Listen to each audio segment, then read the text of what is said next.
অবেলার প্রেম পর্ব 1 অলিন্দ্রিয়ারোহী প্রথম থেকে শেষ। আমার ভালোবাসার মানুষটির বিয়ে ঠিক হয়েছে আমারই বড় বোনের সঙ্গে। আপু সবটা জানে, আমাদের দীর্ঘ 2 বছরের ভালোবাসার কথা, আমাদের প্রতিটি মুহূর্তের সাক্ষী তো আপুই ছিল। তারপরও সে এই বিয়েতে কিভাবে মতো দিল, জানা নেই। আর দিগন্ত, ওই বা কিভাবে মতো দিল? আমি কোনোভাবেই মানতে পারছি না ব্যাপারটা। কোনোভাবেই না। আমার জায়গায় অন্য কেউ থাকলে কি মানতে পারত? যার পাশে নিজেকে দেখতে চেয়েছি সবসময়, তার পাশে বড় বোনকে কিভাবে সহ্য করব আমি? কিভাবে তাকে ডাকবো দুলাভাই বলে? আমার জিভ দিয়ে এই শব্দ উচ্চারণ করা সম্ভব না, কক্ষনো না। আপুর পা ধরে তাকে বুঝালাম, মানা করে দিতে। বিনিময়ে উত্তর পেলাম, আমার হাতে কিছু নেই। বাবাকে গিয়ে বলতে পারলে বল। বাবাকে জমের মতো ভয় করি আমি। তাকে কোনোদিন বলতে পারবো না। আপু জানে এটা, জেনেই এই কথা বলেছে। নিজেকে উদ্ভ্রান্তের ন্যায় লাগছে। পাগলের মতো মাকে গিয়েও বলেছি, কেঁদেছি, অনুরোধ করেছি আমার জীবনটা কেড়ে নিও না তোমরা। মা শোনেননি, বরং মেরেছেন লুকিয়ে প্রেম করেছে বলে। আমার আশেপাশে কেউ নেই। কোনো সাপোর্ট নেই। যাদেরকে আপনজন ভাবতাম তারাই আমার বুকে ছুরিকাঘাত করল। আর যাকে নিজের জীবন ভাবতাম, সে আমার নিঃশ্বাসটুকু কেড়ে নিল। এখন আর বেঁচে থেকে লাভ কি? আপুর সঙ্গে তাকে কখনো মেলাতে পারবো না, সহ্য করতে পারবো না। তাই আমি চলে যাচ্ছি চুপচাপ, সবাই ভালো থাকুক। 30 টাকার দিস্তা কাগজ দিয়ে খাতা বানিয়ে আজীবন কাল ব্যবহার করে এসেছে ফাল্গুন। আজকেও সেই দিস্তা খাতাকেই ব্যবহার করল নিজের ভেতরের কথাগুলো লিখবার জন্য। গত 4 দিন ধরেই তার মাথায় মৃত্যুর মতো বড় চিন্তাটি জেঁকে বসেছে। যে জীবনে দিগন্ত নেই, সে জীবন রেখে লাভ নেই, এমনই স্লোগানে মুখরিত মন প্রাঙ্গণ। বাবা মা, বড় আপুর মুখের দিকে তাকিয়ে নিজেকে সামলানোর বৃথা চেষ্টা করেছে, তবুও পারেনি।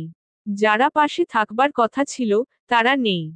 নিজ নিজ স্বার্থ সিদ্ধি লাভ করবার জন্য উন্মুখ সকলেই। কেউ একটিবারও ফাগুনের মনের মধ্যে চলা ঝড়ের গতিবেগ উপলব্ধি করতে পারল না। আর কাউকেই বোঝানোর দরকার নেই। ওকেই যখন এত ঝামেলা, তখন ওই চলে যাবে। এর চেয়ে ভালো সমাধান ওর ডিকশনারিতে অন্যটি নেই। খুঁজে খুঁজে তেলাপোকা মারার ওষুধ নিয়ে এসেছে ফাল্গুন। তোশকের তলায় লুকিয়ে রাখা আছে। প্রথমে গলায় ফাঁস দিতে চেয়েছিল, কিন্তু সাহসে কুলোয়নি। গুগলে সার্চ করে যতগুলো সুইসাইড করার উপায় জেনেছে, তার মধ্যে বিষ পান করেই মৃত্যু সহজ সবচেয়ে। খাবে, তারপর চুপচাপ শুয়ে থাকবে। দিগন্তের ছবিখানা বুকে জড়িয়ে আস্তে আস্তে ঘুমের দেশে তলিয়ে যাবে। আর কোনোদিন সে ঘুম ভাঙবে না। এমন কঠিন মুহূর্তে এসেও ফাল্গুন নিজের বুদ্ধির তারিফ করতে ভুলল না। এত বুদ্ধিমতী কাউকে পেয়েও হারাতে চলেছে দিগন্ত, এই নিয়ে আফসোসও করল ক্ষণকাল। এরপর কাঙ্ক্ষিত মুহূর্তটি। নীলুফার রান্না করছিলেন, তার কপাল ঈষৎ কুঁচকানো। ফাল্গুন পা টিপে টিপে রান্নাঘরে উকি মারল, একবার মাকে দেখেই চলে যাবে। এটাই শেষ দেখা। কিন্তু নীলুফার তাকে দেখে ফেললেন। গলায় বিরক্তি এবং রাগ মিশিয়ে গাক গাক করে চেঁচালেন, আমাকে একটু সাহায্য ও তো করতে পারিস নাকি? আমি একা কদিক সামলাবো? আজকে বিকেলে ও বাড়ি থেকে লোক আসবে আংটি পরাতে। সেই আয়োজন কিছুই হয়নি। এত বড় শেয়ানা মেয়ে, অথচ কাজের বেলায় খুঁজে পাওয়া যায় না। চোখ মুখের অবস্থা দেখো, বিরহে একেবারে মরে যাচ্ছে। অন্য সময় চোখে জল চলে এলেও আজ ফাল্গুন স্থির, মোটেও মন খারাপ করল না। বরং খারাপ লাগলো এই ভেবে, সে চলে গেলে এই বোকাগুলো আর কোনোদিন শোনা হবে না। মৃত্যুর পর কি হবে তার, আর কোনোদিন কি পরিবারের দেখা পাবে? মায়ের রাগ, বাবার বিরক্তি, আপুর বাঁকা চোখের চাউনি, সবকিছুকে মিস করবে সে। সবচেয়ে বেশি মিস করবে ওকে। ও যে ফাগুনের প্রাণ ছিল।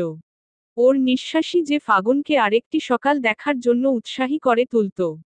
মানুষ নেশা করলে যেমন পাগল হয়ে থাকে নেশার জন্য, তেমনি দিগন্তের জন্য সবসময় পাগল হয়ে থাকত ফাগুনও। দিগন্ত ওর নেশা, ওর সব কিছু। ভাষায় প্রকাশের সাধ্য নেই। সেই নেশা কেটে যাচ্ছে, অথচ ফাল্গুন সবসময় ওর নেশাতেই ডুবে থাকতে চেয়েছিল। দিগন্তের সাথে ওর জীবনটা সামাজিকভাবে জুড়ে দিলে খুব কি ক্ষতি হতো? ফাল্গুন একটিও কথা না বলে চুপচাপ নিজের ঘরে চলে আসে। বাবা বা আপু কাউকে দেখতে ইচ্ছে করছে না। তাদের প্রতি এতটাই বিতৃষ্ণা জমে গেছে যে মৃত্যুর সময়টাতেও তাদের ছায়া মারাতে ইচ্ছে করে না। এই বিতৃষ্ণার পেছনের কারণ কি দিগন্তকে হারানো? নাকি অন্য কিছু আছে? না, আর যে ভাবা যাচ্ছে না। যত ভাবছে ততই অতীতের দিনগুলো মনে পড়ে যাচ্ছে। দিগন্তের গম্ভীর পুরুষালী কণ্ঠস্বর, ওর ঠোঁটের উপরের বাঁকা কাটা দাগ, দুগালের ডিম্পেল সবকিছু আখিপল্লব দাপিয়ে বেড়াচ্ছে। ফাল্গুন তোষক তুলে ওষুধগুলো বের করল। চোখটা বন্ধ করে একশ্বাসে সবগুলো ওষুধ পেটে চালান করে দিল পানি দিয়ে। তারপর নিঃশ্বাস ছাড়ল। একটু বমির মতো পেল, নিজেকে সামলে বিছানায় চুপ করে শুয়ে পড়ল সে। হাতের মুঠোয় দিগন্তের ছবি, যেটা চুরি করে রেখেছিল একদিন, যেটা দেখে দেখে অনেক রাত পার করেছে সে, যেটাতে অজস্র চুমুর ছোঁয়া। সেই ছবিখানা চোখের সামনে তুলে ধরতেই গরম বাড়িপাত বর্ষিত হলো দুচোখ জড়িয়ে। তেল চিটচিটে তুলতুলে গাল দুখানা ছুঁয়ে গেল তারা। মরতে কতক্ষণ লাগবে কে জানে। চোখজোড়া ভারী ভারী লাগছে। জীবনের শেষ সময়টুকু দিগন্তের স্মৃতিচারণ করে কাটানো যাক। অতীত। ঘন বর্ষার বিকেল। 3 দিন যাবৎ থেমে থেমে বৃষ্টি পড়ছে। ফাগুনের বৃষ্টি ভালো লাগে, কিন্তু এতটাও না। বিকেল বেলায় মরা রোদের আলোয় নিজেকে রাঙাতে না পারলে দিনটাই কেমন যেন মরা মরা লাগে। বৃষ্টির কারণে ছাদেও উঠা হচ্ছে না। যাচ্ছে তাই অবস্থা। বিছানায় শুয়ে শুয়ে তাই আপন মনে বই পড়ে যাচ্ছিল সে। কোনো একাডেমিক বই নয়, উপন্যাসের বই। কঠিন প্রেমের গল্প। পড়তে পড়তে কখনো বা লজ্জায় লাল হচ্ছে, কখনো বা অদ্ভুত শিহরণে কাঁপছে গোটা শরীর।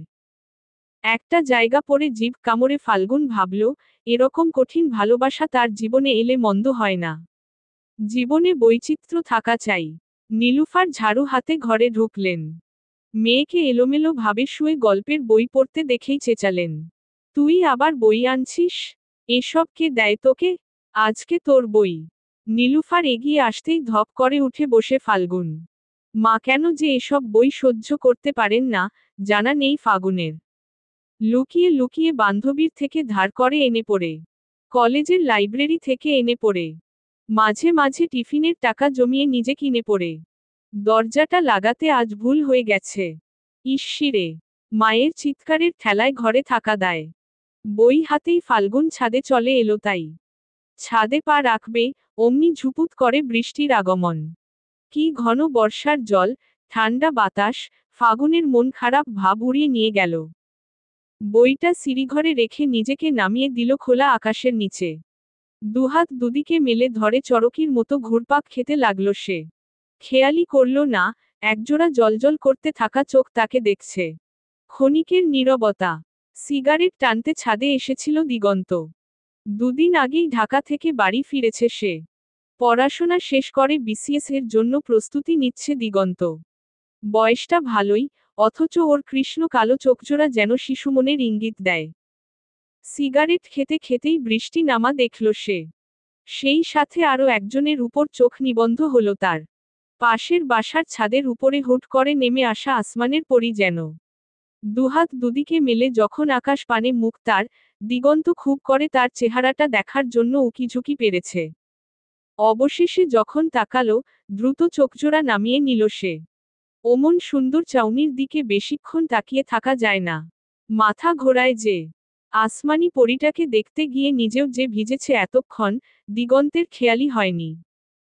চোখ নামিয়ে নেওয়াতে সে অবাক হয়ে দেখল, ভিজে জুবুথুবু অবস্থা। দিগন্তের হাসি পেয়ে গেল চট করে। এত বড় হয়েও বুদ্ধি হাঁটুর নিচেই রয়ে গেল। একটা ছোট্ট শ্বাস ফেলে সে ভেতরে যাওয়ার জন্য পা বাড়ালো। আরেকটিবার দেখতে ইচ্ছে করছে পরীটাকে, কিন্তু চোখ তুলে তাকানোর তীব্র ইচ্ছা যে অস্বস্তিদের কাছে পরাজয় স্বীকার করল। পরীটা তখনও যে তাকে দেখে যাচ্ছে, সেটা না তাকিয়েও বুঝতে পারল। চুপচাপ সরে যাওয়াই শ্রেয়। কিন্তু 3 কদম হেঁটে গিয়ে থমকে দাঁড়াতে হলো তাকে। সে দাঁড়ায়নি, অচেনা কিন্তু পরিচিত কণ্ঠস্বর তার পাজরাকে থামিয়ে দিয়েছে। এই মিস্টার, আমাকে লুকিয়ে লুকিয়ে দেখছিলেন কেন? অদ্ভুত প্রশ্ন।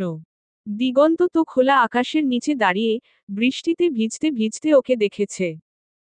এটার সাক্ষ্য দেবে আকাশ, বাতাস, গাছগুলো, বৃষ্টির বড় বড় ফোঁটাগুলোও। অথচ পরীটা বলছে, ওকে লুকিয়ে দেখেছে দিগন্ত। হুশ। দিগন্ত ঠোঁটে হাসে, একটা নাই নাই হাসি, বাহির থেকে সে চিরগম্ভীর, গাম্ভীর্য বজায় রেখে জবাব দিল।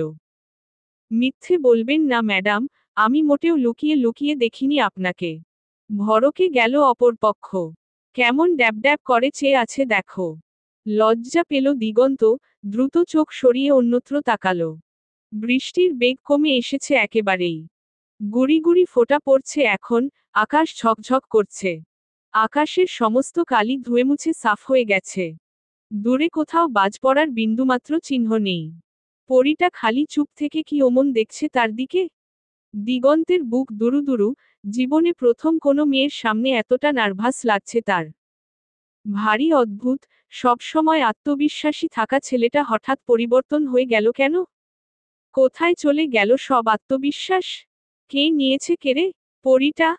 দিগন্ত বুক দুরুদুরু নিয়েই তাকালো এবং অবাক হয়ে লক্ষ্য করল, পরীটা এগিয়ে এসেছে, একদম ছাদের কিনারে, তার হাত দুটো চ্যাপ্টা রেলিংয়ের উপর রাখা। উৎসুক মুখটায় শত শত পানির ছিটে। সৌন্দর্য পবিত্র হয়, একেই বুঝি বলে পবিত্র সুন্দর? দিগন্ত নিজের অজান্তে 2 পা এগিয়ে গেল। আশ্চর্য! তার কর্মকাণ্ড সে কিছুই টের পাচ্ছে না। সমস্ত চিন্তাচেতনা বোধ বাকে গায়েব করে দিল। এই বয়সেও এতটা আবেগী মন! ইশ্বিরে! তার মানে আপনি আমাকে লুকিয়ে লুকিয়ে দেখছিলেন না? ঠোঁট ভাঙল ফাল্গুন, ভিজে যাওয়া গলাটি তরঙ্গের সৃষ্টি করল। সেই তরঙ্গ ধীরে ধীরে মিশে যেতে লাগল দিগন্তের বুকে, গভীর থেকে গভীরে। দুদিকে মাথা নাড়িয়ে প্রত্যুত্তর করল সে। হুম, আমি কাউকে লুকিয়ে লুকিয়ে দেখিনি। যেন সব বুঝে গেছে, এমন ভঙ্গিতে মাথা দুলিয়ে দুলিয়ে নাটকীয় ভঙ্গিমায় ফাগুনের ফের প্রশ্নবান। আচ্ছা, তার মানে আপনি ইচ্ছে করে অমন হাবাইত্তার মতো দেখছিলেন আমাকে? হা করে? দিগন্ত ভড়কে গেল। বৃষ্টির কলতান শেষ, রোদ উঠছে ঝিকমিক করে। আকাশে কোনো পাখিরও দেখা নেই, একজোড়া কপোতকপতি শুধু দাঁড়িয়ে। কি যেন কারণে তাদের দুজনের মনের মধ্যেই শত ডানার প্রজাপতিরা উড়ে চলেছে।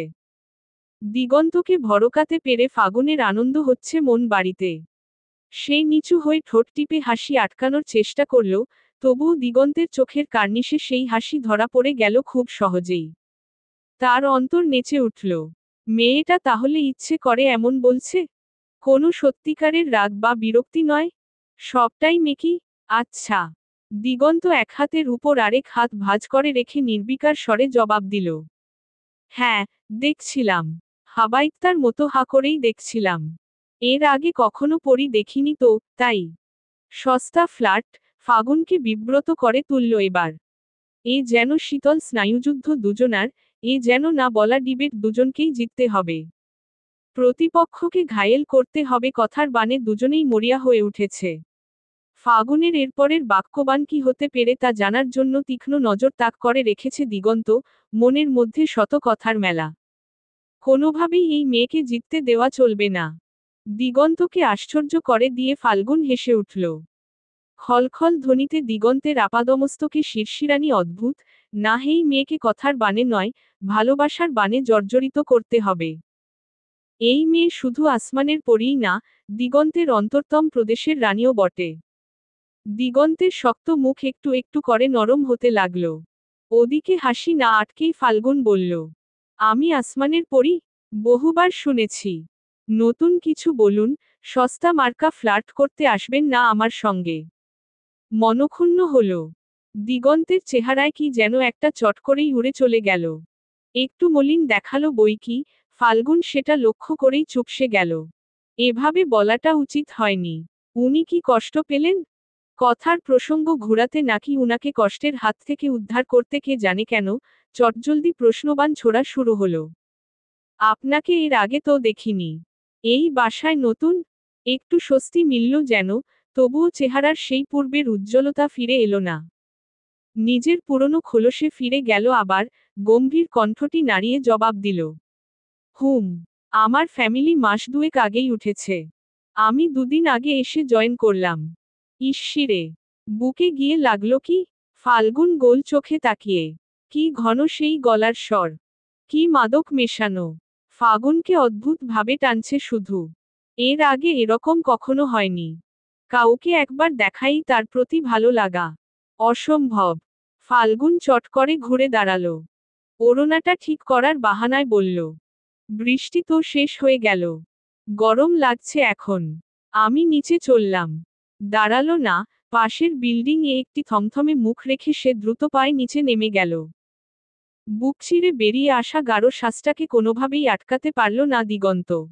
মেয়েটার এমন হুড়মুড় করে চলে যাওয়ার মানে কি? সে কি দেখতে এতই অসুন্দর? তার সঙ্গে দাঁড়িয়ে 2 মিনিট কথা বললে ক্ষয়ক্ষতি তো কিছু হতো না। ভাবনাগুলো মন পিঞ্জরে বন্দি করে দিগন্ত পা বাড়ালো বাসার উদ্দেশ্যে। সিঁড়ি দিয়ে নামতে নামতে হঠাৎ করেই তার মনে পড়ে গেল, মেয়েটার নামটাই জানা হলো না। কি আশ্চর্য! চলবে। অবেলার প্রেম। পর্ব 1। অলিন্দ্রিয়ারোহী। অবেলার প্রেম। পর্ব 2। অলিন্দ্রিয়ারোহী। যাবেন না? শুনুন। আকুতি মাখা কণ্ঠস্বর। দিগন্ত নামতে গিয়েও থেমে দাঁড়ালো। ডাকটা তাকেই উদ্দেশ্য করা। মেয়েটা কি তবে আবার ফিরে এসেছে? দিগন্ত দ্রুত পায়ে ছাদে উঠে এলো। হ্যাঁ, ঠিক তাই, ওপাশের ছাদে চঞ্চল মুখখানা উন্মুখ হয়ে দাঁড়িয়ে। চেহারায় পানির ছিটে নেই, কিন্তু ভেজা। মায়াবিনী লাগছে। মায়াবিনী ঠোঁট নাড়িয়ে বিড়বিড় করে উচ্চারণ করল দিগন্ত। ফাল্গুন শুনতে না পেয়ে কান পাতল, প্রশ্ন ছুড়ল। কি বললেন? উমম। কিছু না। বলে হালকা হাসল দিগন্ত। হাসি ফুটে উঠল ফাগুনের ঠোঁটজোড়ায়। একটা বই এগিয়ে ধরে বলল, একটু সাহায্য করুন। বইটা আপনার কাছে রেখে দিন প্লিজ। আমার আম্মু একদম গল্প উপন্যাসের বই পছন্দ করে না। উনার তাড়া খেয়েই ছাদে এসেছিলাম। এই বইটা হাতের কাছে পেলে নির্ঘাত ছিঁড়বে। এটা আমার এক ফ্রেন্ডের বই। ছিঁড়ে গেলে ওকে ফেরত দিতে পারবো না। ঝামেলায় পড়ে যাব। তাই আজকের জন্য এই বইটা আপনার কাছে রেখে দিয়ে আমাকে একটু সাহায্য করুন। ফাল্গুন থেমে দম নিল। এক নাগারে কতগুলো কথা বলে গেছে। শ্বাস নিয়ে ফের মিষ্টি করে হাসল। এই হাসি উপেক্ষা করার সাধ্য দিগন্তের নেই। সে হাত বাড়িয়ে বইটা নিল। 2 বিল্ডিং গায়ে গায়ে লাগানো। হুট করে কেউ দেখলে ভাববে, একটা বিল্ডিংই বুঝি। তাই বই আদান প্রদান করতে কোনো সমস্যাই হলো না দুজনার। বই দিয়ে ফাল্গুন পুনরায় ঠোঁট ভাঙে। Thank you. আপনি আমার অনেক উপকার করলেন। দিগন্ত গালে হাসে। বলল, এরপর থেকে আর বই ধার আনতে হবে না। আমার কাছে প্রায় 500 বইয়ের কালেকশন আছে। আমার বাসায় এসে পড়তে পারবেন যখন খুশি। 500 বই। ফাল্গুন উল্লাসে ফেটে পড়ল। রীতিমতো চাপা চিৎকার দিয়েই কথাখানা বলল সে। বাপরে! এত বই আপনি কি করেন? খান নাকি মাথায় দেন? দিগন্ত স্মিতহাস্যে বলল, খাইও না, মাথায়ও দেই না। পড়ি। পড়তে পড়তে জমিয়েছি 4 বছর ধরে। বই পড়া আর জমানোটা আমার কাছে নেশার মতো। আপনার আম্মু কিছু বলেন না? ঝিলিমিলি চোখের তারায় হুট করে একটা কালো জাল ছড়িয়ে পড়ল। ভীষণ অন্যমনস্ক দেখালো দিগন্তকে। ফাগুনের নজর এড়ালো না। অবাক সে, কি এমন বলল যাতে মন খারাপ করতে হবে উনাকে? উত্তরের আশায় অপলক চেয়ে রইল। দিগন্ত দৃষ্টি সরিয়ে নিয়ে হাসার চেষ্টা করল। মলিন হাসি, অস্ফুটে বলল, আমার মা নেই। একটা ঝটকা খেল ফাল্গুন। অপ্রস্তুত হয়ে দ্রুত বলল, সরি, সরি। আমি জানতাম না আসলে। চট করে পরিস্থিতি অনুকূলে এনে ফেলে দিগন্ত। পুনরায় জলজলে হাসিটা সেলোটেপ দিয়ে ঠোঁটে আটকে নিল। এক হাতে চুলগুলো ব্রাশ করতে করতে বলল, বাদ দাও। তুমি যখন খুশি আমার বাসা থেকে বই নিতে পারবে। বাসায় বসেও পড়তে পারবে। আমি আর আব্বা আমরা দুজনই বাসার সদস্য। আর আছে জমিলা বিবি। মা চলে যাওয়ার পর থেকেই বাসার লিখিত, অলিখিত সমস্ত দায়িত্ব তার হাতে। তাই ভেবো না, একা ফ্ল্যাটে ডেকে। দিগন্ত কথার মাঝখানেই উচ্চশব্দে হেসে ওঠে। ফাল্গুন ভ্রু কুঁচকাল। তেজি গলায় বলল, ছি, আপনি কত নেগেটিভ। আমি মোটেও উল্টাপাল্টা কিছু ভাবিনি। আমি যাব না আপনার বাসায়, আর না আপনার থেকে বই আনব। যান। আচ্ছা আচ্ছা, সরি আমি। বলে কানে আঙুল চেপে নাটকীয় ভঙ্গিতে দুঃখী দুঃখী চেহারা করে তাকালো দিগন্ত। ফাগুনের কুচকানো কপাল মসৃণ হয়ে উঠে। হাসি পেয়ে গেল তার। কত বড় মানুষ, অথচ স্বভাব দেখো। একদম বাচ্চা।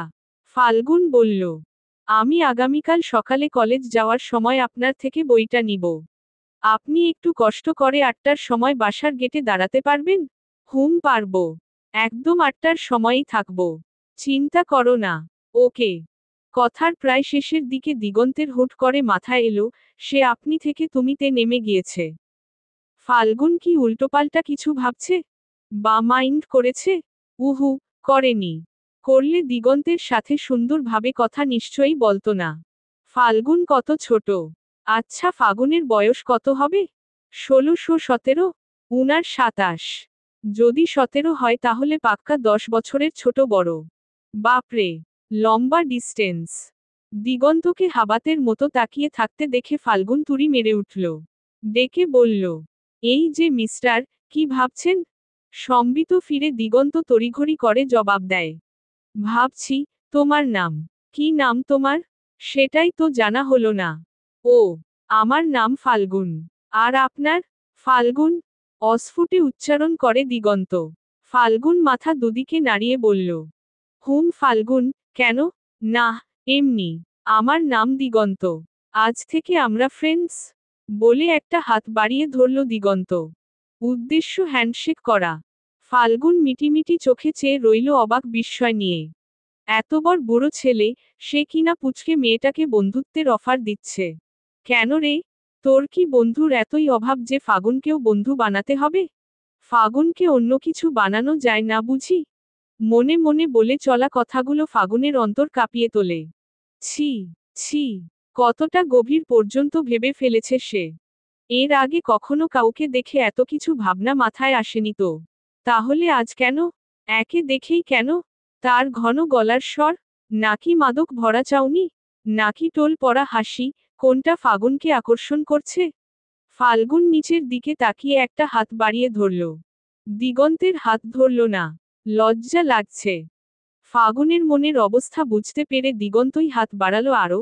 ফাগুনের তুলতুলে নরম হাতটা হাতের মুঠোয় নিতেই একটা শিরশিরে অনুভূতি হলো। কি নরম! পেলব! মখমলের মতো। দিগন্তের হাতের তুলনায় ফাগুনের হাত খুব ছোট, বাচ্চা বাচ্চা। দিগন্তের চট করে হাসি পেয়ে গেল। এরকম একটা বাচ্চা বন্ধু থাকলে মন্দ হয় না। তার বয়স হয়েছে তো কি হয়েছে, মনটা তো এখনো যৌবনেই আটকে। ফাগুনের হাত ধরে উপরনিচ কয়েকটা ঝাঁকি দিয়ে ছেড়ে দিল দিগন্ত। ফাল্গুন চোখ তুলে তাকাতেই পারল না। এখন আসি। বলে দ্রুত পায়ে সিঁড়িঘরে ঢুকে গেল। দেয়ালে ঠেস দিয়ে দাঁড়িয়ে যে হাতটা দিগন্তের হাতের মুঠোয় ছিল সেটা চোখের সামনে তুলে ধরল। হাতটা তিরতির করে কাঁপছে। হঠাৎ করে নতুন সব অনুভূতিদের মেলা। ফাল্গুন ভাবছে, এদের সাথে সাক্ষাৎ করবে নাকি এড়িয়ে চলবে? ফাগুনের বড় বোন মিলি। অনার্সে অধ্যয়নরত। মিলি দেখতে শুনতে সুন্দর, তবে গায়ের রংটা শ্যামলা। ফাল্গুন আর মিলিকে পাশাপাশি দেখলে সবার ঝোঁক ফাগুনের দিকেই থাকে বেশি। মিলি একটু ঘরকুনো স্বভাবের। কারো সাথে সহজে মিশতে চায় না। আর ফাল্গুন? সবসময় চড়ুই পাখির মতো ফুরুত ফুরুত উড়ে বেড়ায়। খুব চঞ্চল, প্রাণোচ্ছল। কারো কঠিন মন খারাপও এক লহমায় দূর করে দিতে পারে সে। এই নিয়ে মিলির চাপা রাগ হয়ে মাঝে মাঝে। পারিবারিক অনুষ্ঠানে যখন সবাই একত্র হয়, তখন মিলির চেয়ে ফাগুনের আধিপত্য বেশি। সবাই ফাগুনকে চোখে হারায় যেন। সবসময় ফাল্গুন ফাল্গুন করে মুখে ধোয়া উড়ায়। মিলির বিরক্ত লাগে। সে বড়, তাকে কেন কেউ এত সমাদর করে না? কেন সব ভালোবাসা, আদরের ভাগিদার একা ফাগুনি?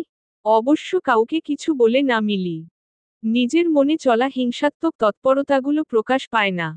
যেভাবে ঝড়ো বাতাসে মোমবাতি নিভে যায়, যেভাবেই তার মনের রাগগুলো উবে যায় একসময়। শুধু রয়ে যায় এর রেশ। মিলি ফাগুনকে যতটা অপছন্দ করে, ফাল্গুন তার বোনকে ঠিক ততটাই পছন্দ করে, ভালোবাসে। বোনের জন্য জান হাজির সব সময়। নীলুফার প্রথম থেকেই রাগী রাগী।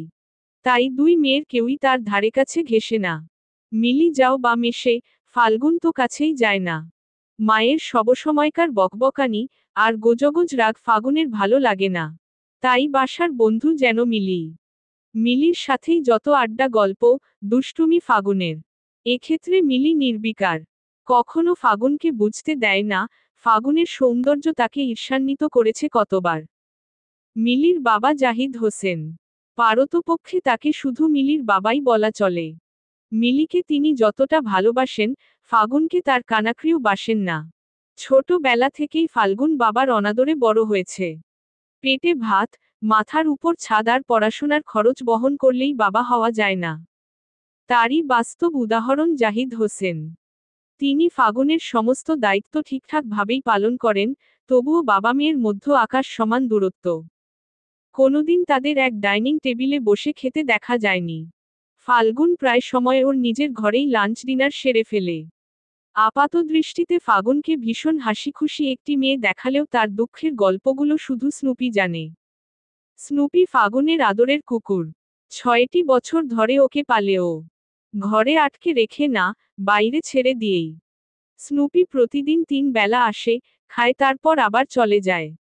মাঝে মাঝে অলস দুপুরে আলস্য ভরা শরীর নিয়ে খেয়ে শুয়ে পড়ে বিছানার এক কোনায়, ফাগুনের গা ঘেঁষে।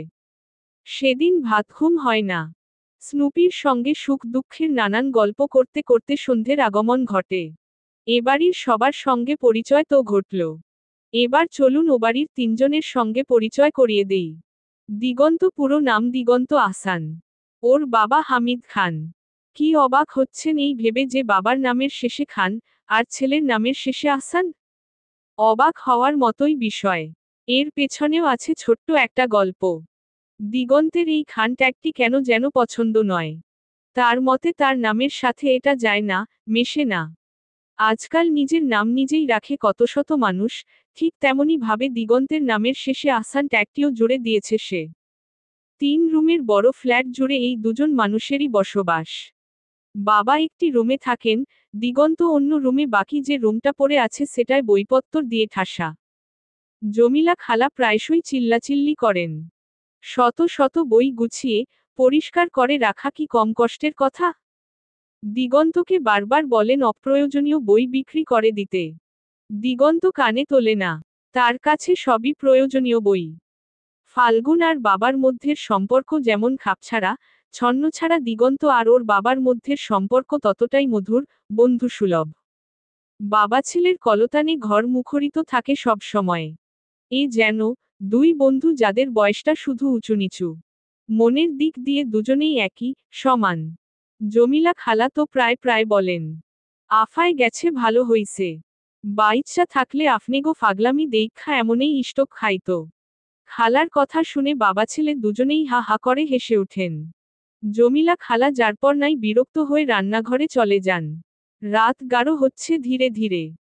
ফাল্গুন ঘরের জানলাটা খুলে অপেক্ষা করছে স্নুপির জন্য। সে পাঁচিল টপকে কার্নিশ দিয়ে কি করে যেন উঠে চলে আসে। একটা পুরনো প্লেটে কিছু ভাত ডাল দিয়ে মাখানো, স্নুপির জন্য রেখে দিয়েছে ঢেকে। এলেই খেতে দেবে। খোলা জানলা দিয়েই রাতের আকাশ দেখছে ফাল্গুন।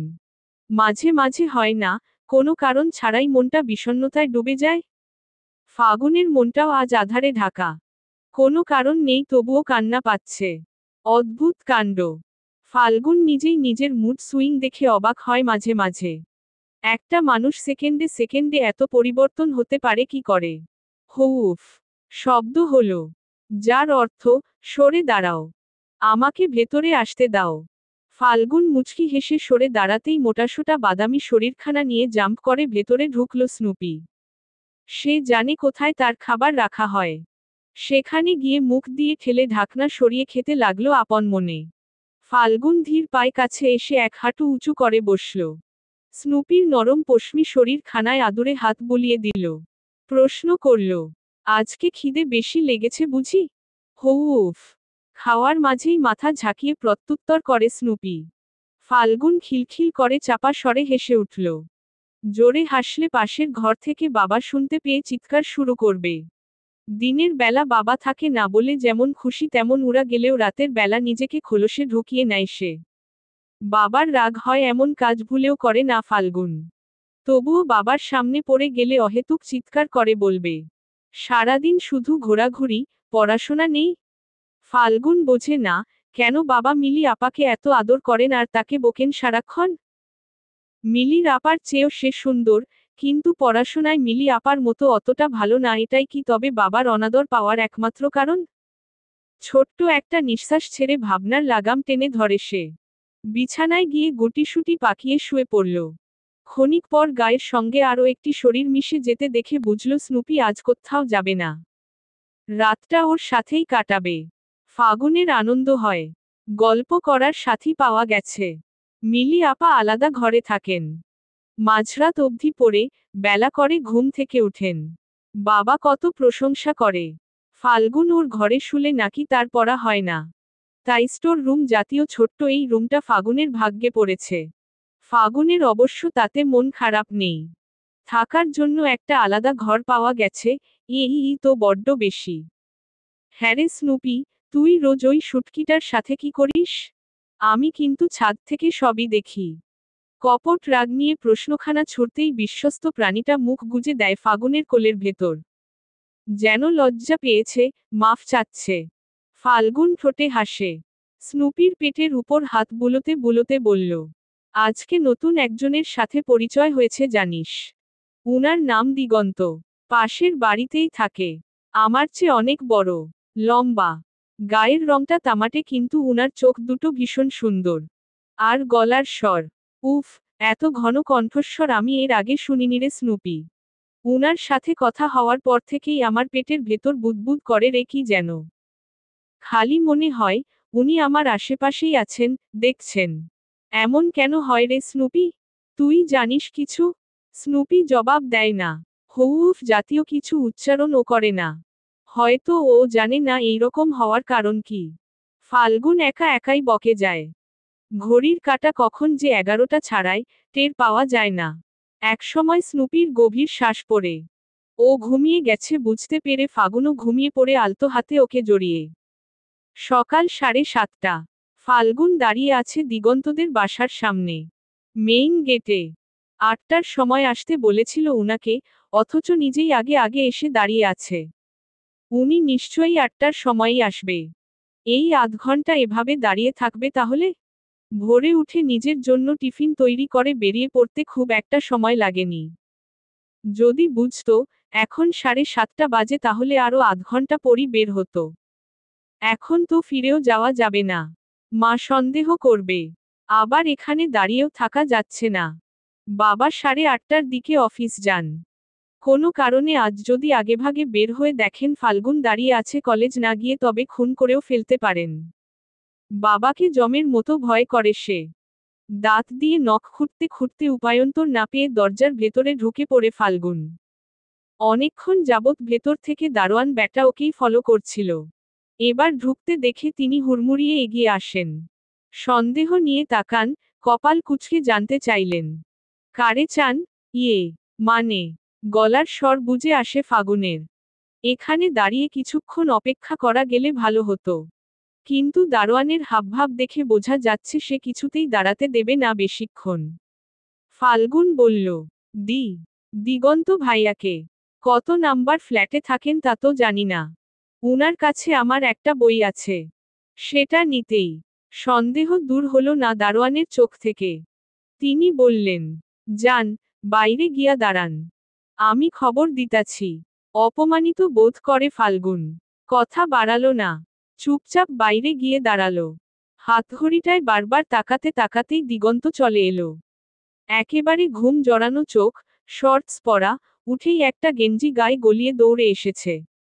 নিচে এসে ফাগুনকে দেখে জিভ দিয়ে দাঁত কাটল সে। বইটা আনতে ভুলে গেছে। শিট। ফাল্গুন বলল, আসলে আমি বুঝতে পারিনি 7:30 বাজে। একটু আগেভাগে বেরিয়ে পড়েছিলাম। It's okay. বলে হাত দিয়ে মুখ ডলে সব ঘুম উড়িয়ে দিতে চাইল দিগন্ত। ফাল্গুন এদিক ওদিক তাকাতুকি করে প্রশ্ন ছুড়ল, আমার বইটা? দিগন্ত অপরাধী কণ্ঠে বলল, আমি না। তাড়াহুড়ো করে নেমেছি তো। তাই আনতে ভুলে গেছি। তুমি 1 মিনিট দাঁড়াও, আমি এখনই। থাক, লাগবে না আজকে আর। কথার মাঝখানেই ফাগুনের ঠান্ডা কণ্ঠস্বর। দিগন্ত হুড়মুড় করে বলল, না, না, আমি এনে দিচ্ছি তো। বললাম তো, আজ লাগবে না। এবার খানিকটা শক্ত গলা, দিগন্ত চুপসে গেল। নিভে যাওয়া গলায় বলল, ওকে। আগামীকাল দিলেও চলবে। আপনাকে গরুর মতো দৌড়াতে হবে না বই আনতে। আমি গরুর মতো দৌড়াই? দিগন্ত হতভম্ব, ফাগুনের চোখমুখ থেকে শক্তভাব সরে গিয়ে দুষ্টু রেখা ফুটে উঠল। অন্যদিকে দৃষ্টি সরিয়ে স্মিতহাস্যে বলল, আপনাকে তো গরু বলিনি, আপনার দৌড়ানোকে বলেছি। পাগল গরু যেমন দিকবিদিক হারিয়ে দৌড়ায়, আপনিও সেভাবেই দৌড়ে এসেছেন।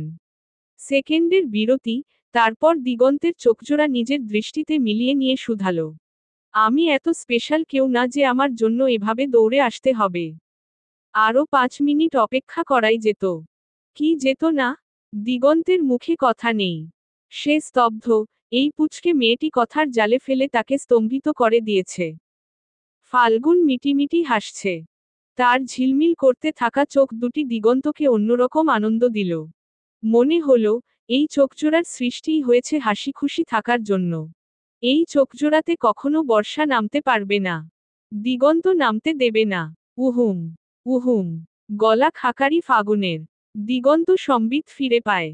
ফাল্গুন হালকা হেসে বলল, আজ আসি, কলেজের দেরি হয়ে যাবে। দিগন্তের ঠোঁটেও হাসি ফুটে উঠল। ফাল্গুন চলে যেতে নিলে নিজের অজান্তেই প্রশ্ন করল, কোন কলেজে পড়ো তুমি? ফাল্গুন পেছনে ফিরে ভ্রু কুঁচকাল। তা জেনে আপনার লাভ কি? বন্ধু কোথায় পড়ে তা আরেক বন্ধুর জিজ্ঞেস করা বারণ বুঝি? ভালোই কথা জানেন। ফাগুনের ঠোঁট ভাঙে হাসিতে। খলখল হাসি। দিগন্তের প্রাণ ভিজিয়ে দিল। কলেজের নামটা বলে আবার পা বাড়ালো ফাল্গুন। দিগন্ত পেছনে আসতে আসতে ফের প্রশ্ন ছুড়ল, ছুটি হবে কয়টায়? হাঁটা থামালো না, হাঁটতে হাঁটতেই পেছনে তাকিয়ে ফাগুনের জবাব, আমাদের কলেজের সামনে ছেলেদের দাঁড়ানো নিষেধ। দাঁড়ালে ধরে নিয়ে বেদম কেলানি দিবে। অনেকদিন যাবৎ হাত পা ব্যথা করছে। একটু কেলানি খেলে মন্দ হয় না কিন্তু। পাল্টা জবাব শুনে ফাগুনের পাজোড়া থেমে যায়। দিগন্তও থামল। তার চোখে ধিকধিক কি যেন জ্বলছে। ওই চোখজোড়া সম্মোহনের মতো আমন্ত্রণ জানাচ্ছে ফাগুনকে। কিসের আমন্ত্রণ? ফাল্গুন দ্রুত নজর সরিয়ে নিয়ে দ্রুততার সঙ্গে বলল, আমি আসি। তারপর এক মুহূর্ত না থেমে লম্বা লম্বা পা ফেলে গলির মোড় ঘুরল। রেখে গেল আবারও একটি থমথমে মুখ।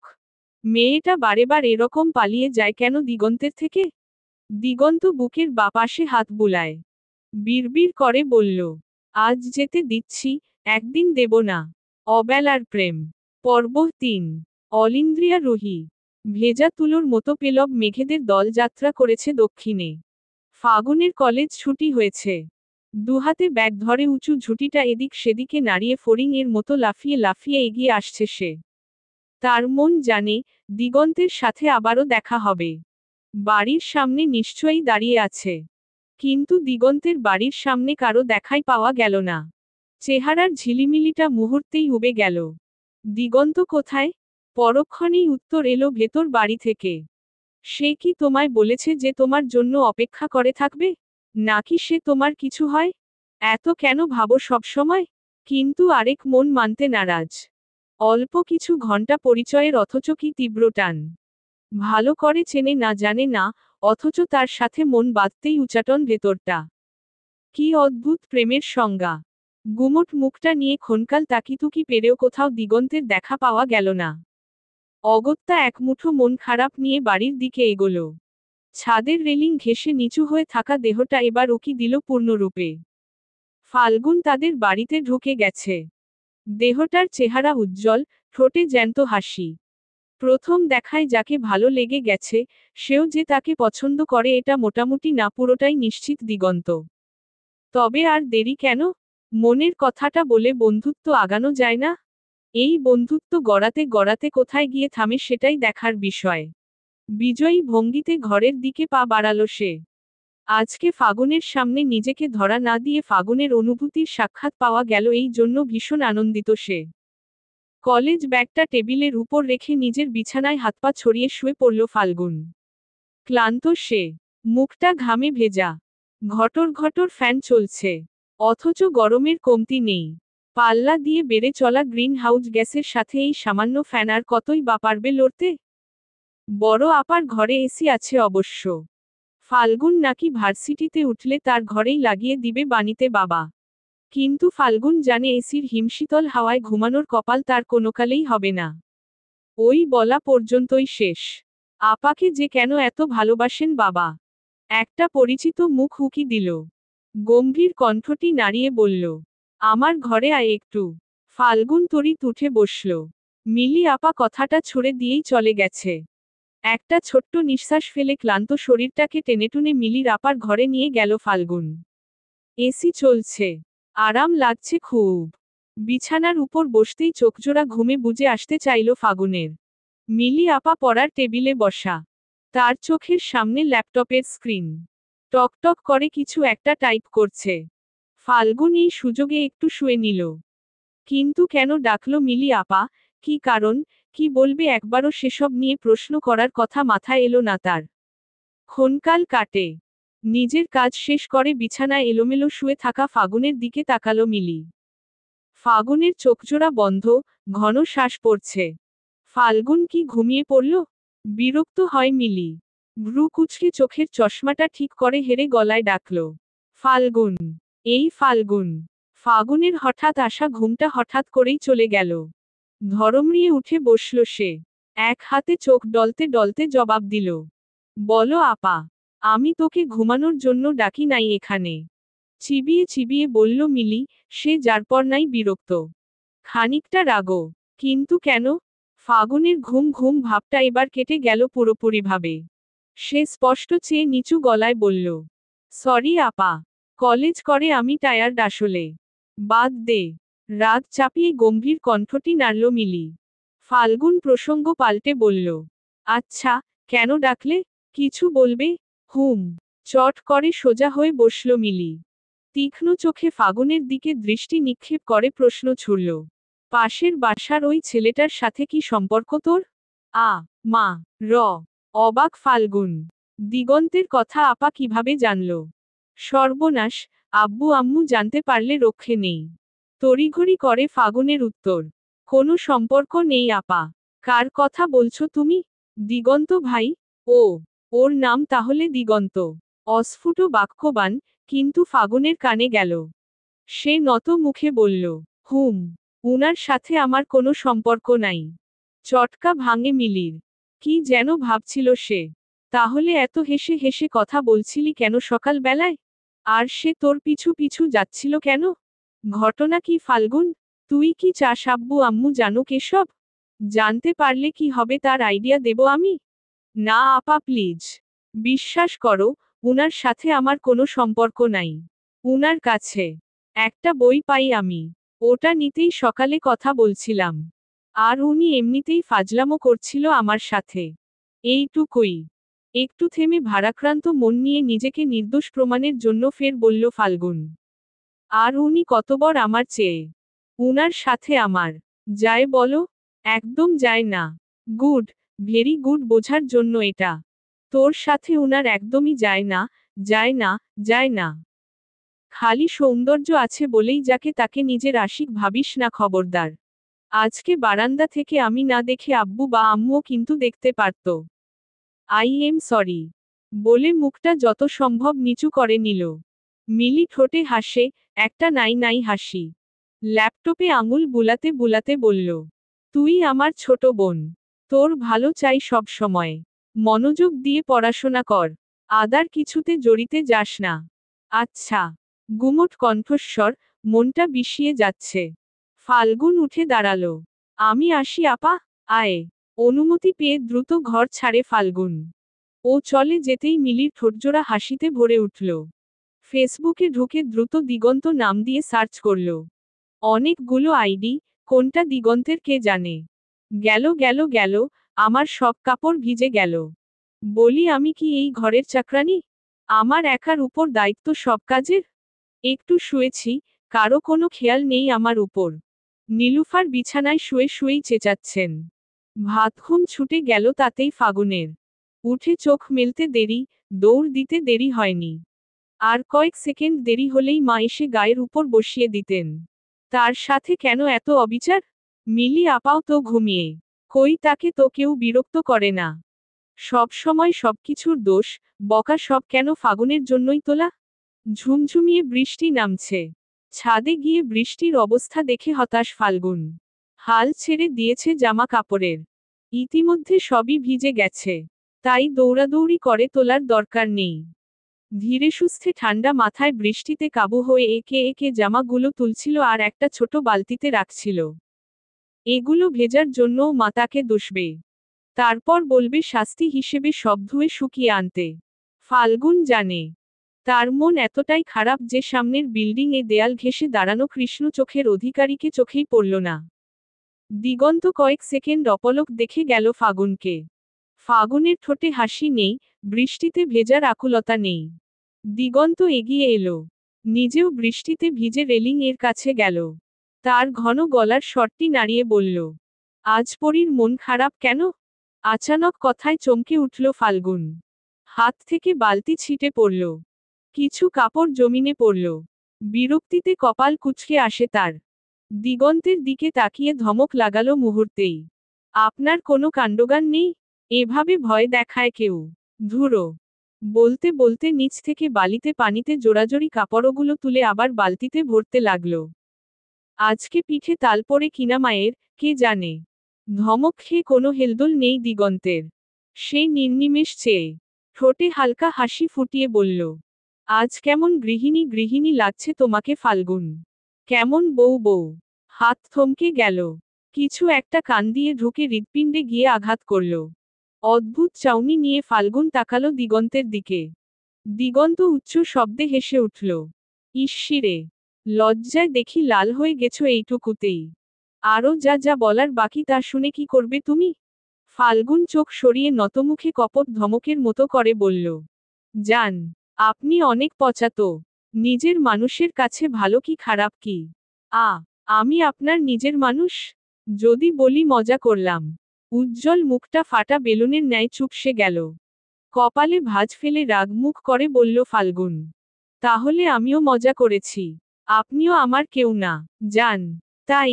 বুকের উপর হাত রেখে বলতে পারবে আমি তোমার কেউ না? কেঁপে উঠে ফাল্গুন। এই কথা সে কখনোই বলতে পারবে না। দিগন্ত তার কতটুকু জায়গা দখল করে ফেলেছে ইতিমধ্যেই তা বোঝানোর মতো নয়। কিন্তু ধিকারও যে করতে পারবে না। একদিনের দেখায় কেউ কাউকে ভালোবাসতে পারে? শুনলে লোকে হাসবে। নিজের অতিদামি ভালোবাসাকে অন্যের হাসির পাত্র করতে চায় না ফাল্গুন। সে প্রসঙ্গ পাল্টে বলল, আগামীকাল ঠিক 8টায় আসবো আমি। আমার বইটা দিয়ে দিয়েন। আমার প্রশ্নের উত্তরেই। ঘন কণ্ঠস্বর, সেই মাদক ভরা চাউনি বৃষ্টির ছন্দে অনুভূতিদের বেড়াজালে আটকে থেমে থেমে কেঁপে উঠছে ফাল্গুন। 2 কদম পিছিয়ে যেতে যেতে বলল, আমি যাই। মা। মা বকবে।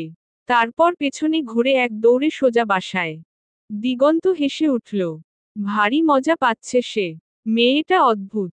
প্রেম ভালোবাসার কথা উঠলেই পালায় শুধু। নিজেকে এত গোপন করতে চায় কেন? কিসের দ্বিধা তার? ফাগুনের চোখে স্পষ্ট ভালোবাসা দেখতে পেয়েছে দিগন্ত। সেই ভালোবাসার বাড়িপাতে সিক্ত হতে চায় সে। কিন্তু মেয়েটা ধরা দিলে তবেই না। এরপরের রাতটা কেটে গেল নির্ঘুম। সারা রাত কেঁদে কেঁদে শিয়েরের বালিশটা ভিজিয়ে ভোরের দিকে উঠে পড়ল ফাল্গুন। অজু করে নামাজ পড়ে মোনাজাতে আল্লাহর দরবারে একটি প্রার্থনা তার, মানুষটা যদি তার হয়, তাহলেই যেন ভালোবাসার বৃষ্টি নামে।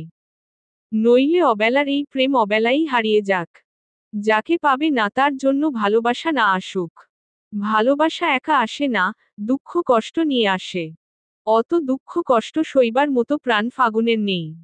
যদি কেঁদে হালকা হওয়ার জন্য তার কাঁধটা পাওয়া যায়, তবে কান্না আসুক। নইলে চলে যাক। দূরে, বহুদূরে চলে যাক এসব অনুভূতি। এদের সাথে লড়াই করার মতো শক্তি যে ফাগুনের নেই। আল্লাহ ওর দোয়া বোধ হয় কবুল করলেন। দিগন্তের থেকে বই আনতে গেলে দিগন্তকে পাওয়া গেল না। দারোয়ান একটা বই আর একটা কাগজ বের করে দিয়ে বলল, ধরেন। ভাইজান আমনেরে অ্যাডা দিতে কইছে। ফাল্গুন অবুঝের মতো ধরল। মুখ ফুটে একবারও জিজ্ঞেস করতে পারল না, ও কোথায়? কেন এলো না আজ দেখা করতে? ফোলা মুখ, কান্নায় টলমল চোখজোড়া ও একটা ভাঙা মন নিয়ে কলেজের দিকে ধীরে ধীরে এগিয়ে চলল ফাল্গুন। বইটা ব্যাগে ভরে কাগজটা মেলে ধরে পড়তে শুরু করল। খুব সুন্দর হাতের লেখা। অচিন পাখি, ধরতে গিয়েও ধরতে নাহি পারি। প্রথম দেখায় ভেবেছিলাম, আমি বন্ধু তোমারই। ভাবিনি তো আমার ভাবনায় এত বড় ভুল। ভালো থেকো, সুখে থেকো। অচিনপুরের ফুল, শেষ চিরকুট, আর কোথাও কিচ্ছু লেখা নেই। ফাল্গুন রাস্তায় জমে গেল। উল্টে পাল্টে বারবার কাগজখানা দেখল। না, কোথাও আর কিচ্ছুটি লেখা নেই। তবে কি যে ভালোবাসা আসতে চলেছিল, তা আসার আগেই হারিয়ে গেল? তবে কি আল্লাহ কবুল করে নিয়েছেন ওর দোয়া? দিগন্ত বোধ হয় ওর কপালেই ছিল না। তাই কিছু একটা হওয়ার আগেই হারিয়ে গেল। ভালো, বিড়বিড় করে বলল ফাল্গুন। দুমড়ে মুচড়ে কাগজটা ফেলে দিতে গিয়েও ফেলল না। মুঠোর মধ্যে শক্ত করে চেপে ধরে টলটলে চোখ নিয়েই কলেজের দিকে হাঁটতে লাগল। অবেলার প্রেম, পর্ব 4। অলিন্দ্রিয়ারোহী। 2 দিন কেটে গেছে। ফাগুনের কাছে দীর্ঘ 2 দিন। এই 2 দিনে দিগন্তের দেখা পায়নি একবারও। দিগন্তকে ছাদে আসতে দেখা যায়নি। তার বাসার সামনেও দেখা যায়নি। বাহির থেকে স্থির ফাগুনকে দেখে বোঝার উপায় ছিল না সে কতটা ছটফট করছিল ভেতরে ভেতরে। দিগন্তকে এক পলক দেখার আশায় সকাল 7:30 থেকে 8টা অবধি এক নাগারে দাঁড়িয়ে থাকত কোনো ভয় ছাড়াই। ফলাফল শূন্য। রাতের ঘুম উড়ে গেছে। স্নুপিকে আগের মতো আদর করতেও মন লাগে না। স্নুপি ঘেউ ঘেউ করে বাড়ি মাথায় তোলে। আদর চায়। ফাল্গুন একটা ধমক দিয়ে সরিয়ে দেয় তাকে। এ যেন অন্য এক ফাল্গুন। ডানা ভাঙা চড়ুইর মতো উড়ার জন্য ছটফট ছটফট করছে। বাড়ির কেউ ফাগুনের পরিবর্তন না বুঝলেও মিলি আপা বুঝল। তৃতীয় দিন, কলেজ থেকে ফেরার পর আগের মতোই ফাগুনকে তার রুমে ডেকে নিল। এসির ঠান্ডা বাতাসে গা জুড়ালেও মন জুড়ালো না। স্থবির মতো দাঁড়িয়ে শান্ত গলায় জিজ্ঞেস করল, কিছু বলবে আপা? বসো আগে, আদেশ করে মিলি। ফাল্গুন যেন শুনলই না। দৃঢ়চিত্তে বলল, গোসলে যাব। কি বলবে বলো? রাগ হয় মিলির। এর আগে এভাবে মুখের উপর তর্ক করেনি ফাল্গুন। নিজের রাগটা চেপে গম্ভীর গলায় প্রশ্ন ছুড়ে দিল, কি সমস্যা তোর? ইদানিং কেমন পাগলের মতো করিস? কিছু হয়েছে? ফাল্গুন স্পষ্ট চোখে তাকালো। না, কি হবে? কিছুই না। লুকোস না। তোর চোখ এত লাল কেন? রাতে ঘুমাস না? ঘুমাই। এমনিতেই লাল। ফ্রেশ হলেই ঠিক হয়ে যাবে। আমি যাই আপা। বলে এক পা বাড়াতেই পেছনে থেকে মিলি বলে উঠল, এই ফাল্গুন, তুই নেশা টেশা করিস নাকি? ফাল্গুন চমকে পেছনে ফিরে তাকালো। আজব, এগুলা কি বলতেছ? তোর চোখ মুখ লাল, এই জন্য আমি নেশা করি? আজব চিন্তাভাবনা তোমার আপা। অনেকক্ষণ ধরে তোর চ্যাটাং চ্যাটাং কথা শুনতেছি। আগ বাড়িয়ে ডাকি দেখে ভাব বেড়ে গেছে নাকি? আচানক মাথায় চড়া রাগটাকে দমানোর চেষ্টা করল ফাল্গুন। পারছে না। তার কেন যে এত মেজাজ গরম হচ্ছে কথায় কথায়, কে জানে। কোনোমতে আসি বলেই রুম থেকে বেরিয়ে এলো সে। সোজা বাথরুমে ঢুকে ঝর্ণা ছেড়ে দিয়ে কলেজের জামাকাপড় পরা অবস্থাতেই ভিজতে শুরু করল। ভিজতে গিয়ে একসময় চোখ বেয়ে কয়েক ফোঁটা জল গড়িয়ে পড়ল। ফাল্গুন টের পেল না। মনের উত্তাপগুলো ফেপে উঠেছে। সেগুলো আর আটকানো যাচ্ছে না। ঝরছে, ঝরুক, মনের অশান্তি থেকে মুক্তি চায় সে। আরও একটা দিন কেটে গেল। ফাগুনের চেহারার দিকে এখন আর তাকানো যাচ্ছে না। মনে হয়, যখন তখন দুচোখ ভেঙে বৃষ্টি নামবে। আলুথালু চুল, মলিন চেহারা, শুষ্ক ঠোঁট, টলটলে দিঘির মতো একজোড়া চোখ নিয়ে ভূতের মতো ছাদে গিয়ে অপেক্ষা করে সে। দিগন্তকে একটিবার যদি দেখা যায়। না, দেখা যায় না। উত্তপ্ত রোদে চুলের ভেতর থেকে ঘাম পড়ে চুইয়ে চুইয়ে। তবুও দিগন্তের দেখা নেই। ফাগুনের বুকে আগুন অনুভূতি জ্বালিয়ে দিয়ে নিজে আরামে বসে আছে? না, এটা হবে না। তাকে এত আরামে থাকতে দেওয়া যাবে না। ফাল্গুন অন্তত দিবে না। ফাল্গুন চুপচাপ বিল্ডিং থেকে বেরিয়ে এলো। এখন বিকেল। সোজা গিয়ে ঢুকলো দিগন্তদের বিল্ডিংয়ে। ভাগ্য ভালো, দারোয়ানকে দেখা গেল না। কিন্তু কোনটা দিগন্তের বাড়ি? এতগুলো ফ্ল্যাট। সিঁড়ির উপর চুপচাপ দাঁড়িয়ে রইল ফাল্গুন। ঝোঁকের মাথায় চলে তো এসেছে, কিন্তু যাবে কই এখন? এমন সময়ে একজনকে নিচে নামতে দেখা গেল। ফাল্গুন পিঠ সোজা করে দাঁড়ালো। চোখ মুখে স্বাভাবিকতা ফুটিয়ে তুলে নেমে আসা মেয়েটির দিকে তাকিয়ে রইল। মেয়েটা প্রশ্নবিদ্ধ চোখে ফাগুনের ঠিক সামনেই থমকে দাঁড়ালো। একটু সাহায্য করবেন আপু? দারোয়ান কোথায় বলতে পারেন? মিষ্টি রিনরিনে কণ্ঠ ফাগুনের। আহ্লাদে গদগদ। তাকে যেন কোনোভাবেই কেউ সন্দেহ না করে, তাই কথার টোন পাল্টেছে। মেয়েটির কপালে সূক্ষ্ম রেখার ভাঁজ, খানিকটা বিরক্তি নিয়েই বলল, আমি কিভাবে বলবো? আর তুমি কে? আমি দিগন্ত ভাইয়ার কাছে আমার বই নিতে এসেছি। কিন্তু উনার ফ্ল্যাটটা চিনি না। দারোয়ানকেও পাচ্ছি না জিজ্ঞেস করার জন্য। আপনি কি দিগন্ত নামের কাউকে চেনেন? মম। মেয়েটার চোখে মুখে সন্দেহের ছাপ। ফাল্গুন সাফাই গাইল, ভাইয়া আমাকে বোনের মতোই ভালোবাসে। উনার থেকে আমি অনেক বই নিয়ে পড়ি। উনিও আমার থেকে বই নেন। একটা বই আছে ওনার কাছে। ওটা একটু আর্জেন্ট দরকার, তাই আমি নিজেই এসেছি। আপনি যদি জানেন উনার ফ্ল্যাট কোনটা তাহলে একটু উপকার হতো আপু। একটা ছোট্ট নিঃশ্বাস ফেলে মেয়েটা বলল, B2। ওই ফ্ল্যাটেই থাকে। নাম কি তোমার? আগে তো দেখিনি। কই থাকো? পাশের এলাকায় আপু। আমার নাম লিলি। আমি এর আগে আসিনি এই এলাকায়। ওহ আচ্ছা। ঠিক আছে। বলে মেয়েটা চলে গেল। তার ফোন বাজছে। একটু তাড়াহুড়ো করেই বেরোলো। স্বস্তির নিঃশ্বাস পড়ে ফাগুনের। যাক, তাকে সন্দেহ করা হয়নি। এবার কেউ আসার আগেই দ্রুত উপরে উঠল সে। B2 ফ্ল্যাটের সামনে গিয়ে ক্ষণকাল দাঁড়িয়ে বেলটা টিপে দিল সাহস করে। বুকটা ধুকপুক করছে তার। হঠাৎ মাথায় এলো যদি দিগন্তের বাবা থাকে। সর্বনাশ হবে তাহলে। ফাগুনের মস্তিষ্ক বলল, এখান থেকে চলে যাওয়াই ভালো দরজা খোলার আগে। কিন্তু মন বলল, যা হবার দেখা যাবে।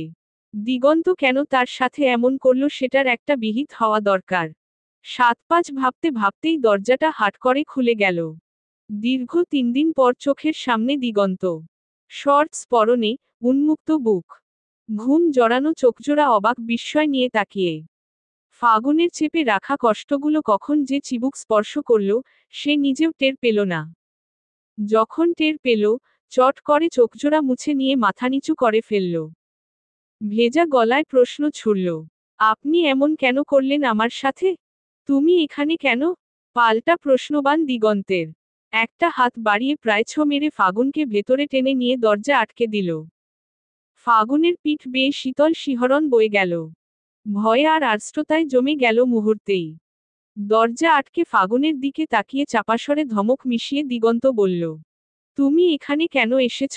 কেউ দেখে ফেললে কি মনে করত? মাথায় কোনো কমন সেন্স নেই। অপমানে চোখের পানির বেগ বাড়তে লাগল। না, নেই। কোনো কমন সেন্স নেই। কেউ ভালোবাসায় ফেলে হুট করে হারিয়ে গেলে তখন মানুষের কোনো কমন সেন্স থাকেও না। সমান তালে প্রত্যুত্তর করে ফাগুনও। আমাকে ভালোবাসো তুমি? সত্যি? ঠান্ডা গলা, সেই ঘন গলার স্বর।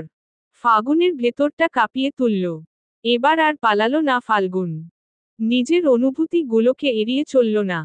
মাথা নিচু রেখেই যতটা সম্ভব আস্তে করে বলল, বাসি। প্রায় ফিসফিস করে বললেও দিগন্ত শুনতে পেল। তার ঠোঁটের কোণায় অল্প একটু হাসি। এই শিকারটা করানোর জন্যই আমি হারিয়ে গেছিলাম মেয়ে। ফাল্গুন বাকরুদ্ধ, তার মুখ থেকে শোনার জন্য 3 দিন দূরে দূরে ছিল। অবাক চেয়ে ফাল্গুন প্রশ্ন করল, যদি আমি স্বীকার না করতাম কোনোদিন? তাহলে ভেবে নিতাম তোমার মনে আমি নাই। আর আগাতাম না তখন। একটা সাধারণ সাক্ষাৎ ভেবে এড়িয়ে যেতাম সবকিছুকে। বাহ, কত স্বার্থপর আপনি। নিজের জন্য আমাকে এতটা কষ্ট দিলেন। ভালো। ফাল্গুন ভেজা কণ্ঠে অভিযোগ করল, দেখি সরুন, আমি বাড়ি যাব। বলে দরজার দিকে এগোতেই থাবা মেরে তাকে নিজের বুকের খুব কাছে মিশিয়ে ধরল দিগন্ত। মাদকভরা গলায় বলল, আসছো নিজের ইচ্ছায়, যাবা আমার ইচ্ছায়। মানে কি? চোখ বড় ফাগুনের। দিগন্ত বুঝতে পেরে তাকে ছেড়ে দিল দ্রুত। তড়িঘড়ি করে বলল, প্লিজ নেগেটিভ মাইন্ডে নিও না। ফাগুনের মন খারাপ সরে গিয়ে এক মুঠো রোদ উকি দিচ্ছে মনের আকাশে। সে একটু দূরে সরে দুষ্টুমি নিয়ে কোমরে হাত চেপে বলল, আপনি আমাকে একা পেয়ে এভাবে যেতে ধরছিলেন কেন? আপনি এইরকম হবেন আমি ভাবতেও পারিনি ছি। দিগন্ত হতভম্ব। বোকার মতো চেয়ে আছে। অপরাধী কণ্ঠে শুধালো, প্লিজ ভুল বুঝো না, প্লিজ। আমি আসলে অন্য কোনো মাইন্ডে তোমাকে। আচ্ছা, আই এম সরি। চুপসানো মুখটা ফাগুনের পেটে খিল ধরায়। উচ্চ শব্দে হেসে ওঠে সে। দিগন্ত দ্রুত ওর মুখটা চেপে ধরে। মিনতি নিয়ে বলল, কেউ শুনলে গণধোলাই পড়বে। চুপ, প্লিজ। ফাল্গুন হাসি থামালো। দিগন্ত তখনও কাছে, খুব কাছে, ওর উত্তপ্ত নিঃশ্বাস ফাগুনকে উষ্ণ করে তুলছে। ফাল্গুন সরে যাওয়ার জন্য মোচড় কাটলে দিগন্ত ছেড়ে দিল। গম্ভীর ঘন স্বরে বলল, চলে যাও ফাল্গুন। কেউ দেখে ফেললে যা তা হবে। আপনি আসবেন তো রোজ ছাদে? আকুতি মাখা প্রশ্ন। দিগন্ত নির্নিমেষ চেয়ে থেকে বলল, আসব। ওদের ভালোবাসার গল্পটা শুরু হয়েছিল এভাবেই। তারপর কত দিন গড়ালো, মাস গড়ালো। প্রথম রিলেশনশিপ অ্যানিভার্সারিটাও ওরা ছাদে উদযাপন করেছিল। কত সুন্দর সেই সব দিনগুলি। ফাগুনের আব্বু বা আম্মু কেউ টের না পেলেও মিলি ঠিক টের পেয়েছিল। ফাগুনও সব শেয়ার করেছিল আপার সাথে। ভেবেছিল আপা সবাইকে বলে দেবে। কিন্তু মিলি অবাক করে দিয়ে কাউকে কিছু বলেনি। বরং রোজ দিগন্তের ব্যাপারে এটা সেটা জানতে চাইতো ফাগুনের কাছে। ফাগুনও খুশি মনে বলে দিত। কে জানতো, দুধকলা দিয়ে সে সাপ পুষতেছিল এতদিন। বর্তমান ফাগুনকে হাসপাতালে নেওয়া হয়েছে। মৃত্যু যতটা সহজ মনে হয়, আসলেই কি এতটাই সহজ? এই পৃথিবীতে আসতে যেমন কষ্ট ভোগ করতে হয়, এই পৃথিবী ছেড়ে যেতেও কষ্ট ভোগ করতে হয়। আফসোস, জন্মের কষ্টটা আমাদের মনে থাকে না। যদি থাকতো তাহলে কেউ স্বেচ্ছায় সুইসাইডের মতো ঘৃণিত অপশনটি চুজ করত না।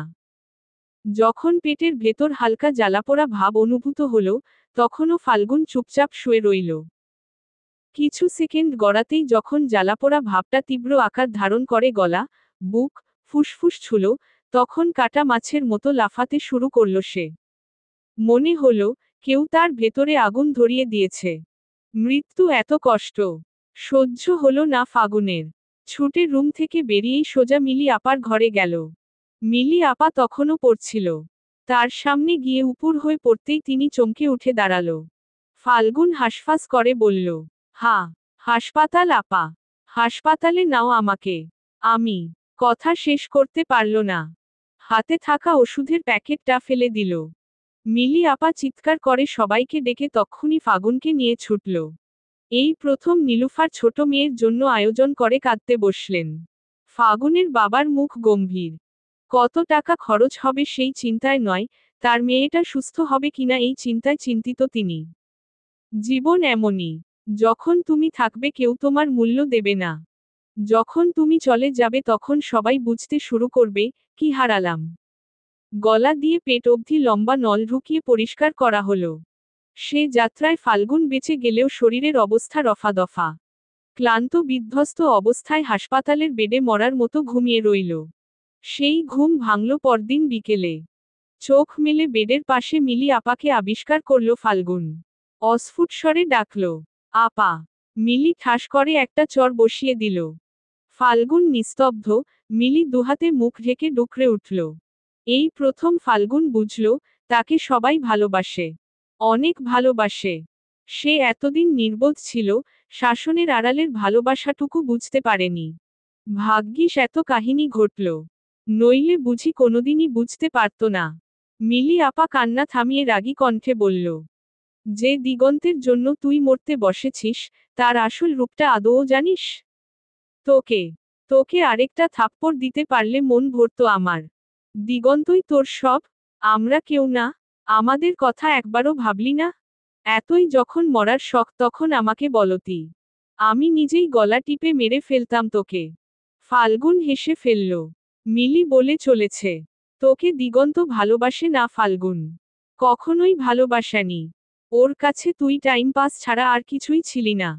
শুধু তুইই না, আরও অনেকের সাথেই ওর সম্পর্ক ছিল। এমনকি আমার সাথেও। ফাল্গুন চমকে উঠল। তার মুখের হাসি গায়েব, চোখজোড়া গোল গোল। মিলি আপা দীর্ঘশ্বাস ছেড়ে বললেন, দিগন্তকে আমি পছন্দ করতাম তোর আগে থেকে। কিন্তু কখনো নাম পরিচয় জানতে পারিনি। তোর থেকেই প্রথম ওর নাম জানলাম। এরপর ফেসবুকে ওকে খুঁজতে খুঁজতে একদিন পেয়েও গেলাম। ততদিনে তোদের ভেতর সম্পর্ক শুরু হয়েছে, কিন্তু আমি জানতাম না।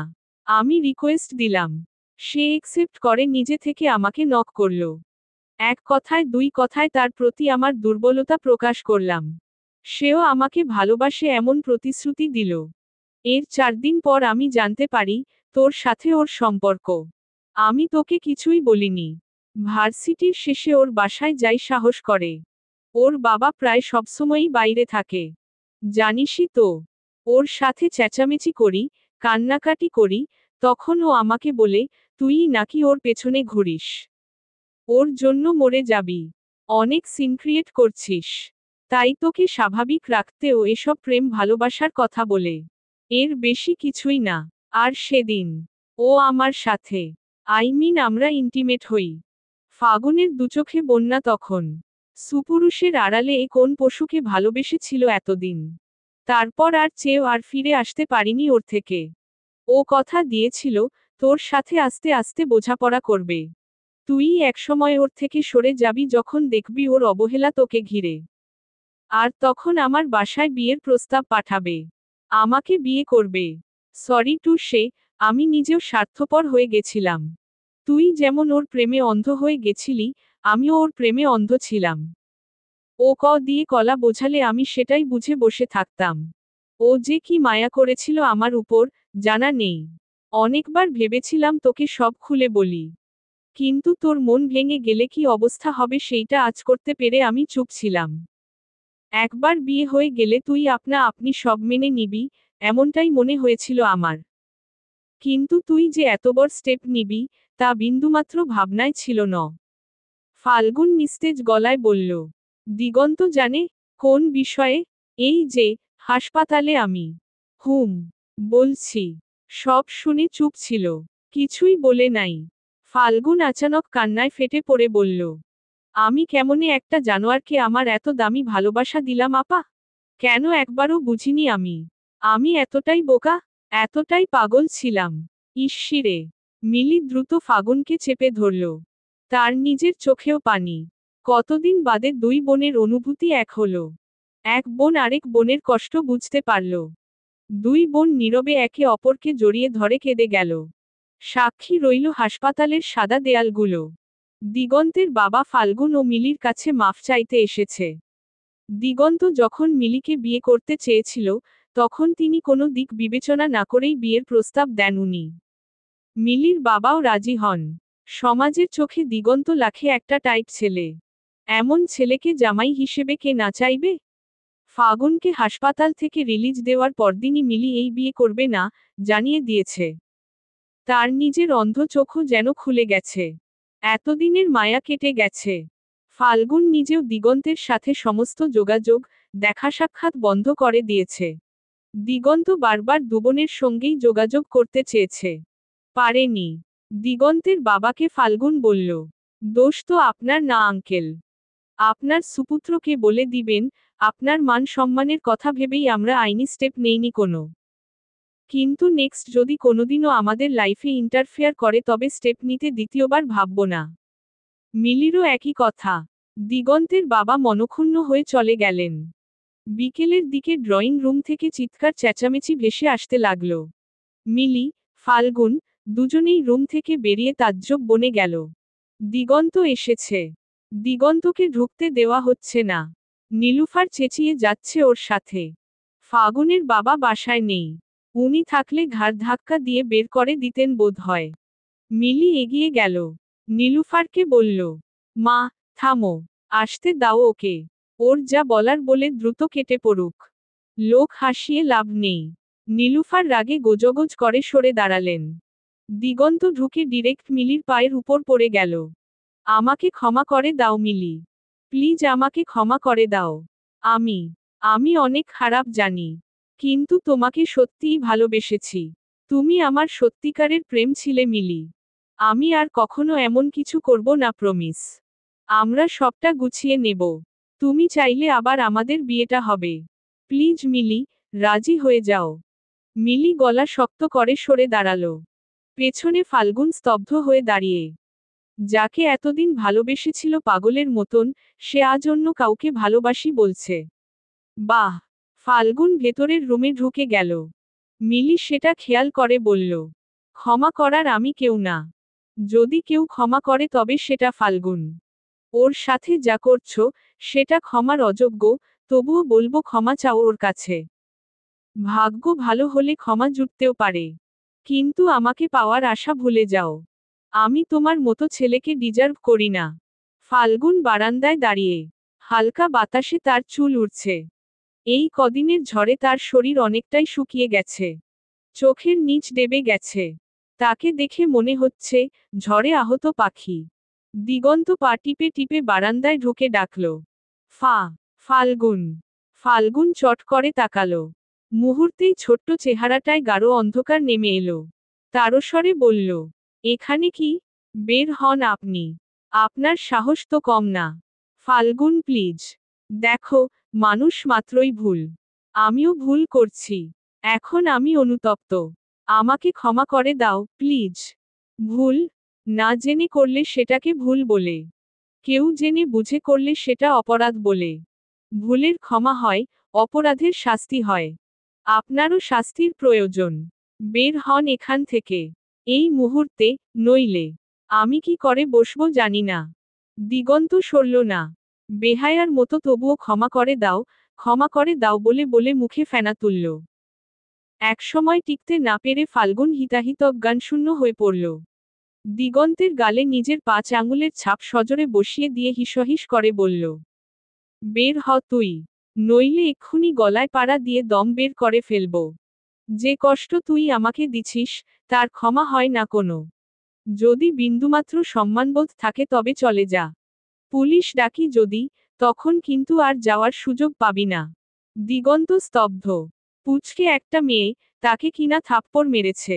দিগন্ত আর কিছুই বলল না। চলে গেল ধূপধাপ শব্দ করে। ফাল্গুন চোখে জল নিয়েও হাসে। বাতাস ভরে নেয় ফুসফুসে। বিড়বিড় করে বলল, আমি নিজেকে ভালোবাসি। অবেলার প্রেম যদি আমার ভালো থাকাটুকু কেড়ে নেয়, তবে চাই না এমন ভালোবাসা। এমন অবেলার প্রেম অবেলাতেই শেষ হোক। সমাপ্ত।